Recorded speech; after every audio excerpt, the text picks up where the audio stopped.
The grand ballroom of the Ronald Reagan Presidential Library was packed with dignitaries, journalists, and political enthusiasts.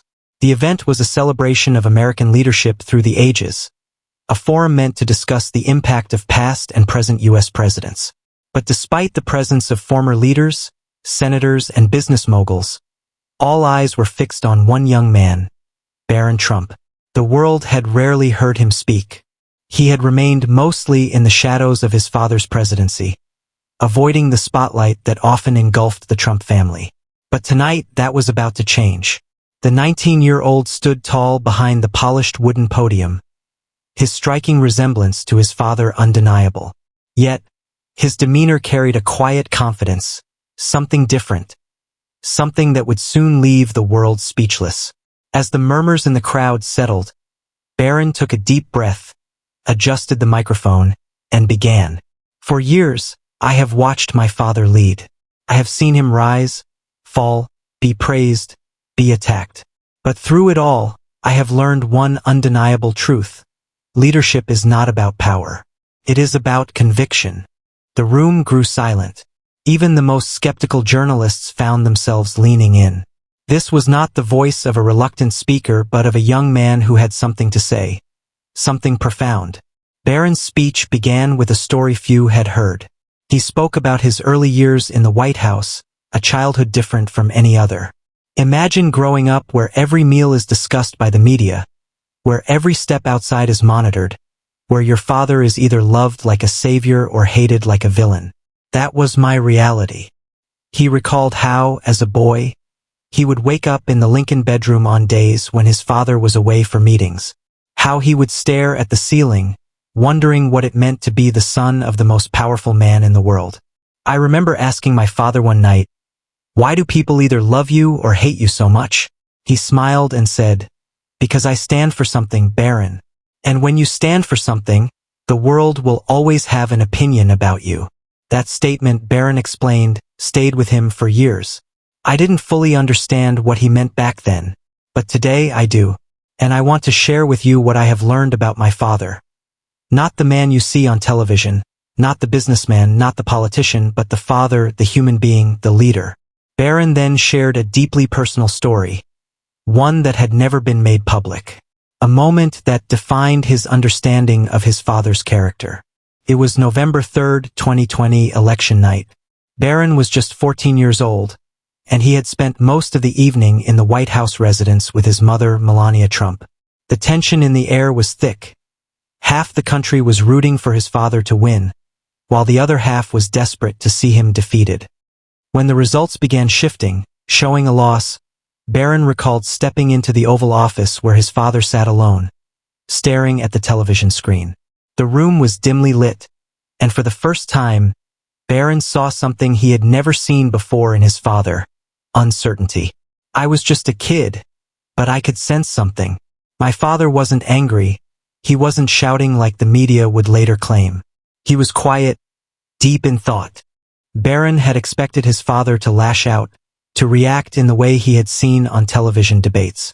But instead, Donald Trump turned to him and said something that stuck with him forever. "Barron, life isn't about winning every time. It's about how you stand when you lose. A real leader doesn't cry about unfairness. A real leader keeps going." The young boy hadn't fully grasped the weight of those words at the time. But as he grew older, he realized his father was not just a man obsessed with winning. He was a man obsessed with proving himself, fighting for what he believed in, and never backing down. As Barron continued speaking, his voice grew stronger. He wasn't just sharing memories. He was reshaping the way the world saw his father. "People say my father is controversial. I say he is fearless. People say he is divisive. I say he refuses to conform to a system that thrives on mediocrity." The crowd was stunned. Many had expected a soft, diplomatic speech, a simple tribute to his father. But instead, Barron was delivering an argument, a challenge, a statement. And he was just getting started. The audience remained frozen in their seats, hanging on to Barron Trump's every word. The speech had started as a personal recollection, but now it was morphing into something bigger, something unexpected. This was not a scripted tribute. It was a revelation. Barron took a slow breath and scanned the crowd. His voice was steady, his gaze unwavering. I know what some of you might be thinking. Barron Trump is just defending his father. He's just saying what's expected of him. But let me ask you, when have the Trumps ever done what's expected? A ripple of nervous laughter swept through the audience. Even the most skeptical journalists shifted in their seats, intrigued. Barron leaned forward slightly, his tone turning more serious. Let me tell you what it's really like to be his son. Because the man I know is not the man many of you think you know. Barron shared a memory from when he was 10 years old, before the White House, before the presidency, when Donald Trump was simply his father. We were in New York. It was late at night and I had a fever. My mother was out of town, and the nanny wanted to call a doctor. But my father, yes, the billionaire, the businessman, the so-called tough guy, sat by my bed all night. He held my hand. He told me stories about when he was a kid. He made me laugh even when my head was burning up. For a moment, the young Trump's voice softened, showing the rare vulnerability of someone who had spent his entire life under scrutiny. That's the side of my father the cameras don't capture. That's the side that doesn't make headlines. He paused, letting the weight of his words settle in. Everyone talks about his policies, his controversies, his victories, his failures, but no one talks about the man who would drop everything just to make his sick son smile. No one talks about the father who always found time to ask, "How was your day, Barron?" Even when the world was tearing him apart, the audience was silent. Some, including those who had been Trump's harshest critics, seemed to be listening in a way they never had before. But Barron wasn't done. He straightened his posture, and his voice took on a new edge. My father taught me something that I think America has forgotten. Something that's bigger than politics, bigger than left or right, bigger than Democrat or Republican. The tension in the room thickened. What was he about to say? He taught me that the world doesn't owe you fairness. That no one is going to hand you success. That if you want something, you fight for it. And you don't stop fighting, no matter how hard they try to tear you down. A few people in the crowd nodded, while others exchanged glances. Barron was echoing the very ethos that had defined Donald Trump's rise, relentless perseverance. My father has been called many things, but let me tell you what he is not. He is not a quitter. He is not a man who bows down. And he sure as hell is not someone who apologizes for fighting for what he believes in. His words landed with a force that sent shockwaves through the room. Some supporters clapped. Some opponents pursed their lips, unsure whether to be impressed or concerned. Barron wasn't just speaking about his father. He was defending a philosophy, a way of life. And it was working. Barron then shifted gears, bringing his message full circle. We live in a time where people are afraid to speak their minds, where standing up for yourself is called offensive, where fighting for what you believe in is labeled controversial. His voice grew firmer. But my father, whether you love him or hate him, has never been afraid. He has never backed down. And that is why people either respect him or fear him. A murmur ran through the crowd. Barron's words were bold, dangerously bold. He wasn't trying to sugarcoat or make peace. He was doing exactly what his father had done for years, saying what no one expected to hear. True leadership is not about making everyone happy. It's about making the tough decisions. It's about standing firm even when the whole world is against you. And then, with piercing intensity, he asked a question that left the entire room stunned. So I ask you, if a leader is someone who stands for what they believe in, even when it costs them everything, then tell me, is my father not the greatest leader of our time? Silence. Absolute silence. This was no ordinary speech. It was a challenge, a wake-up call. And the world was listening. The ballroom was frozen in place. Even the most seasoned political analysts were at a loss for words. Was this really Barron Trump? The quiet, reserved boy who had largely stayed out of the spotlight? Is my father not the greatest leader of our time? No one had expected this. Not the journalists, not the politicians in the room, not even some members of the Trump family. This was not just a speech, it was a political earthquake. And it wasn't just the people in the room who were shocked. Across the country, millions were watching the live broadcast. Within minutes, social media exploded. These hashtags began trending at lightning speed. The reactions were polarizing, as expected, but there was one undeniable truth. Barron Trump had just made history. Back at the podium, Barron took a step back and let his words sink in. He knew what he had just done. He knew the speech would be played, analyzed, praised, criticized, and dissected by the media for weeks, maybe even years. But he wasn't done. He adjusted his tie and continued, "I'm not here to convince you to agree with me. I'm not here to change your opinions. I'm here to remind you that history is not written by those who play it safe. History is written by those who dare to lead." The gravity of his words was undeniable. Whether people loved or hated Donald Trump, they couldn't deny that he had left a mark on history, one that would never be erased.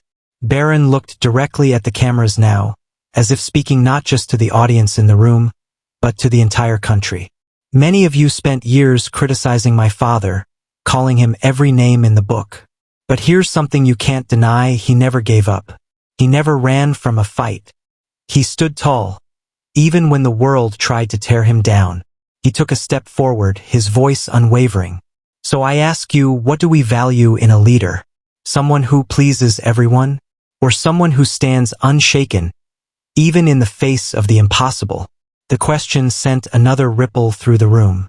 In homes across America, reactions varied wildly. On conservative news channels, anchors praised Barron's speech as one of the most powerful defenses of Trump's legacy ever delivered. Pundits called it the rebirth of the Trump era and speculated whether Barron himself had a political future. On liberal networks, the tone was different. Analysts described the speech as dangerous, misguided, and eerily similar to the kind of rhetoric his father used. Some commentators warned that Barron Trump may have just reignited the most divisive political battle in modern American history. But despite the differing opinions, one thing was clear: the world was listening. Back in the ballroom, Barron reached the final stretch of his speech. "My father taught me that leadership is not about following the crowd. It's about being strong enough to stand alone if necessary." His gaze swept over the audience. Some faces were supportive, others skeptical. But none of them were indifferent. That's why I stand here today, not just as Barron Trump, the son of a president, but as an American who refuses to let history be rewritten by those who seek to silence strength. A murmur spread through the room. His words were bold, raw, unapologetic. And that was exactly the point. My father's story is not over. His legacy is not over. And whether you love him or hate him, one thing is clear: he was and always will be a fighter. And that is the kind of leader history remembers. The audience was holding its breath. Barron stepped back from the microphone. He had said everything he needed to say. For a moment, there was absolute silence. And then the explosion. The room erupted. Some stood and applauded with fiery passion, while others sat in stunned disbelief. The reaction was exactly what one would expect from a speech about Donald Trump. Completely divided.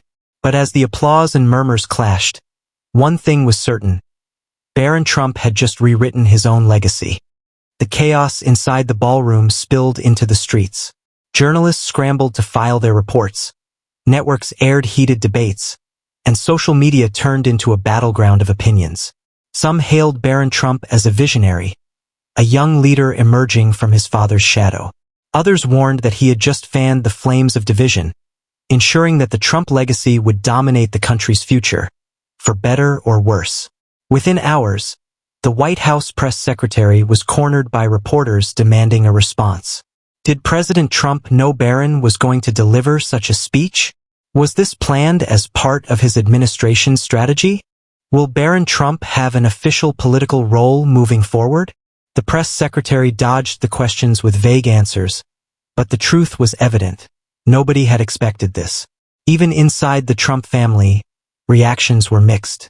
That night at the White House, Melania Trump was silent. She had always shielded Barron from the political storms that engulfed the family, and now, she found herself staring at a son who had just walked into the fire on his own. "Do you realize what you've done?" she finally asked. Barron met her gaze without flinching. "I said what I believe, Mom." Donald Trump, on the other hand, was beaming. "That," he said, pointing at Barron, "was a Trump speech. The world needed to hear it." For the first time in his life, Barron wasn't just his son. He was an ally. But not everyone in the family was pleased. Ivanka, always the strategist, reportedly told insiders that Barron's speech was too risky. Donald Trump Jr., on the other hand, praised his younger brother, saying, "He gets it. He understands the fight." Eric Trump simply grinned and said, "Well, I guess we know who's next in line." As expected, Trump's critics did not stay silent. Within 24 hours, major media outlets released opinion pieces tearing apart Barron's speech. Trumpism has a new air. Barron Trump just delivered the most dangerous speech in modern politics. A 17-year-old just declared war on half of America. Political analysts speculated that Barron had just shifted the country's political landscape overnight. Some claimed he had unknowingly become the next torchbearer of the Trump movement. But the real reaction, the one that mattered, came from the American people. Conservative forums buzzed with excitement. Supporters flooded social media with messages like, "Barron Trump is the future. Like father, like son. We just witnessed history." At the same time, critics voiced their alarm. This was a warning. Trumpism is far from over. Another Trump entering politics? God help us. This is why we can never let them back in power. The most shocking development came 2 days later, when major news networks released emergency polling data. 54%. Barron Trump's speech was inspiring and showed leadership. 46%. His speech was divisive and dangerous. Even more shocking, among Republican voters, Barron Trump's favorability rating had skyrocketed to 82%. Within days, conservative leaders began talking about his future. Barron had never planned for this. He had never intended to become the next voice of the movement. And yet, in one speech, he had done what few politicians could. He had ignited a fire. The question now was, what would he do next? The storm Barron Trump had unleashed showed no signs of calming. The media continued its relentless coverage. Political commentators dissected every word of his speech, and supporters and critics clashed in heated debates online and on national television. But amidst all the noise, one truth remained. Barron Trump had changed the game. Just days after the speech, a private meeting was arranged at Mar-a-Lago. The guest list included some of the most influential figures in conservative politics: senators, congressmen, media moguls, and key Republican strategists. Barron was invited. At first, he wasn't sure why. But when he arrived and saw the way these powerful men and women looked at him, he understood. They weren't just impressed. They saw something more. "You've got what it takes, kid. People are listening to you. That's rare. Your father built a movement. You just proved that you can lead it." And then came the offer. "Join us. Let's shape the future together." For a moment, Barron felt the weight of it. He had never been a politician. He had never considered himself a leader. But now he had a choice. That evening, back at Mar-a-Lago, he found himself sitting across from his father in a quiet study. Donald Trump leaned back in his chair, arms crossed, studying him. "You don't have to do this, you know?" Barron raised an eyebrow. "Since when do you tell people to back down from a fight?" Trump chuckled.